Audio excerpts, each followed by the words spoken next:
Hi, I'm John McCusker. Welcome to the 1811 Kid Ory Historic House.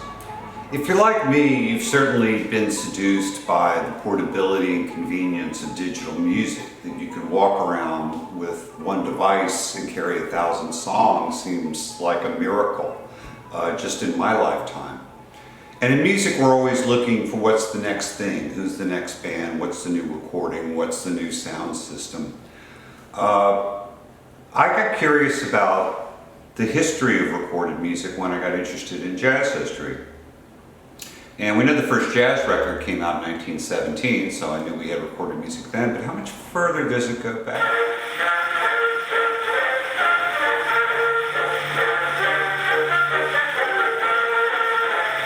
The total history of recorded sound is much more complex than this, but here are a couple of main points. In 1877, inventor Thomas Edison successfully recorded sound on a tinfoil cylinder. By the 1890s, he had developed a wax cylinder that he sold with his phonograph throughout the country.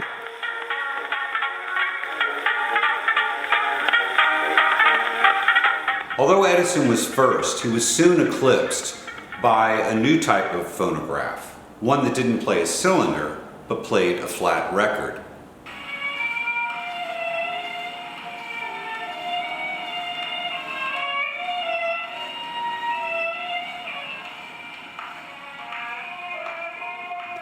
Meanwhile, other innovators like Emil Berliner, an immigrant from Germany, had developed the lateral recording system. Whereas Edison's recordings went hill and dale, up and down, the recordings in the lateral system go left to right.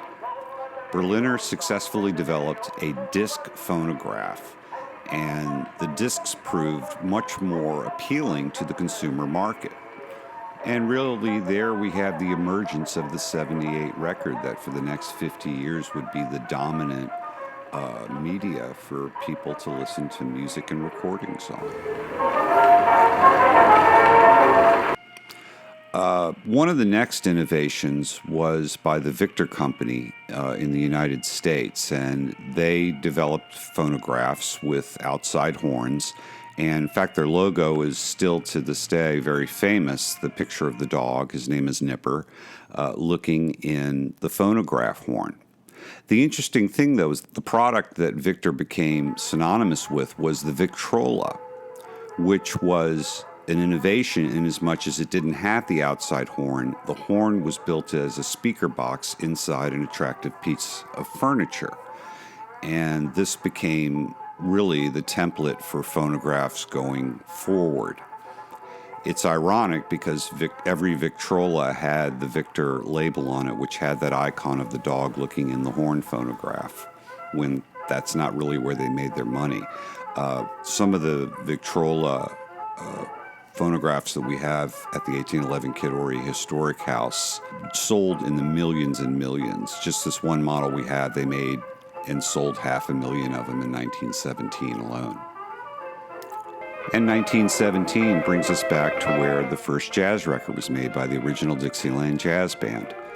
One of the records they made that day was the original Dixieland Jazz Band One Step. The theme of it had been recorded 3 years earlier on an Edison cylinder titled The Junkman Rag, a medley.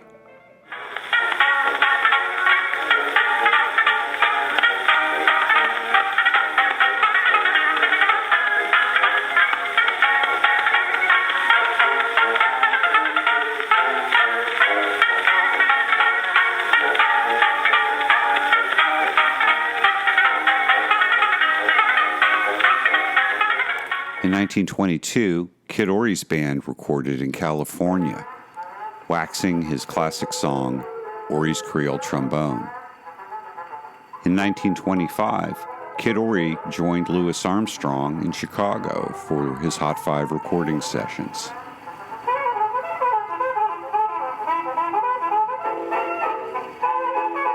By the 1950s, long-playing microgroove records, what we call today vinyl, were on the scene, and the day of the 78 was over.